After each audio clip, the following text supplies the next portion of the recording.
We've learned more about a murder suspect who deputies say they chased for 25 miles across Union County. Union Public Safety says they tried to stop an SUV yesterday afternoon on West Henrietta Street. We're told the Jeep Cherokee driver wouldn't stop. Union County deputies say they picked up the chase and followed 41-year-old Joseph Jennings through the Monarch, Kelton, and Lockhart communities. He was finally taken into custody after a crash with a law enforcement cruiser. Right now, Jennings faces charges of driving under suspension, failure to stop, and reckless driving. At noon, the sheriff of Swain County has retired after he was arrested on multiple charges, including sexual battery. Sheriff Curtis Cochran was taken into custody by state agents and officers with the Eastern Band of Cherokee Indians last month. The Swain County Board of Commissioners suspended Cochran on June 27th after criminal charges were filed against him. Cochran retired effective Tuesday, according to county officials. State agents arrested a woman in Greenville County after the death of her baby son. 22-year-old Randonna Burton was charged with homicide by child abuse by sled. Burton left her 7-month-old alone in a bathtub in the upstairs of a home while she went downstairs, according to arrest warrants. Investigators say Burton delayed calling 911 after finding the baby unresponsive on June 26th. The child drowned. Thanks, Malachi. Anderson County officials say they've got over 300 road and bridge projects, and they want to tackle all of that, and it's going to cost hundreds of millions of dollars. So their solution, they say, is a 1% sales tax. 7 News reporter Julia Keener breaks it down. Anderson County leaders say their roads are in bad shape across the board. The problem is there's no funding source to fix them. With more than 1,500 miles of road and over 150 bridges, the county has their hands full and plenty of problems to fix. It's an uphill battle, and having some funding to really do what we need to do and do the maintenance that we've been neglecting for years would be very important for us. The best solution, according to County Roads and Bridges Manager Jonathan Fox, a 1% sales tax across all 7 municipalities. You know, if we did a vehicle fee or something like that, it does generate some money, but it puts that burden on the residents of Anderson County. Doing a capital sales tax or a transportation tax, 35% of the revenue that's generated by this tax will come from people that don't live in Anderson County. So it's not just the residents that are paying to fix our streets, it's everybody that uses our streets helping fix our streets. Project Manager Drew Cole says they've already produced a list of requested projects based on pavement condition and safety concerns. They say no one town will be put ahead of another. On this project list, we communicate with all the surrounding municipalities, so they had a opportunity to submit all of their identified projects, safety concerns to us, and we added them to our list. This is to help fund county roads, municipal roads that are going to help our people that live here, not just the interstate and the main highways. These project lists can already be viewed on the county's interactive website. One thing that we really want to do with this is we want to be fully transparent. We want the public to know exactly what we plan on doing with the funds that they are potentially giving us. In Anderson, Julia Keener, 7 News. And the 1% sales tax has been passed by the Anderson County Commission, but will need to be voted on by County Council. The first reading is July 15th, and questions can be answered directly by the Roads and Bridges staff at the number on your screen. It's 864-260-4190. Now, new information tonight in the state investigation into a former Spartanburg County sheriff. A letter from the state attorney general outlines potential charges against Chuck Wright and a former department chaplain. Taylor Farmer has the details.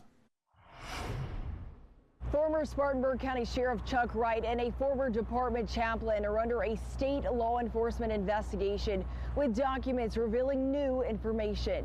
For more than 2 decades, Chuck Wright won the support of Spartanburg County voters. But that support started to unravel in April of 2024 when the state's Ethics Commission raised concerns after Wright deputized his son. In February of this year, Wright was sued by former Lieutenant Jeremy Byrd. The lawsuit alleged wrongful termination and defamation, claiming Byrd was fired after questioning the ethics of Wright hiring his son. Wright pushed back, claiming he was not his son's direct supervisor. I haven't done anything wrong.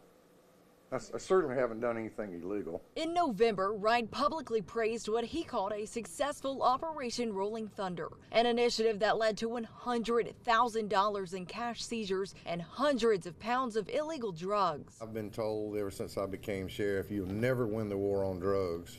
I've heard that. Don't confuse that with the fight that we're going to put up. But just last month, Interim Sheriff Jeffrey Stevens confirmed he was ending the operation. Also in February, Wright was under fire again, this time from Councilman Monir Abusoft, who accused him of misusing a county-issued credit card to make taxpayer-funded purchases without justification. We ought to be able to say very clearly that this was wrong. In April, Wright stepped away from office, only to return briefly in late May before resigning just 3 days later. In his resignation letter to Governor Henry McMaster, Wright cited a recent health diagnosis as the reason for stepping down. Now, according to a letter from Attorney General Alan Wilson's office, both Wright and former chaplain Amos Durham are under investigation by SLED. The letter confirms that 7th Circuit Solicitor Barry Barnett requested the case be transferred to another circuit due to his office's close working relationship with Wright. That request was approved and the investigation is now in the hands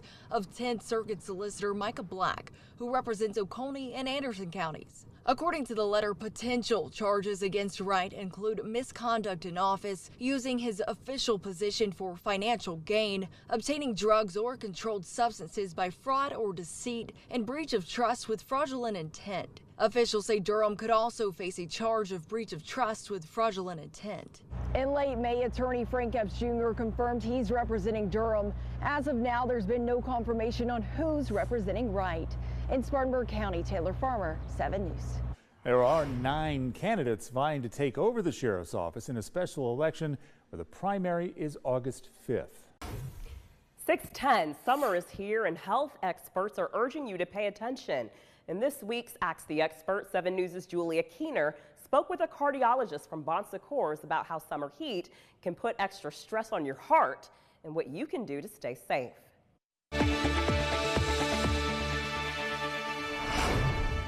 Bon Secours St. Francis cardiologist Daniel Green has spent more than a decade helping patients navigate heart health. One of the most important things to understand is that the heart is integral to managing temperature in the body.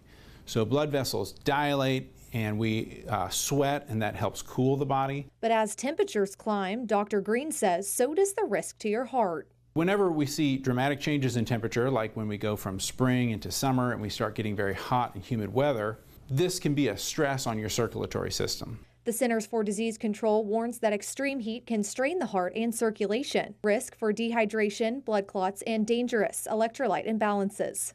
Medical professionals say some groups are more vulnerable.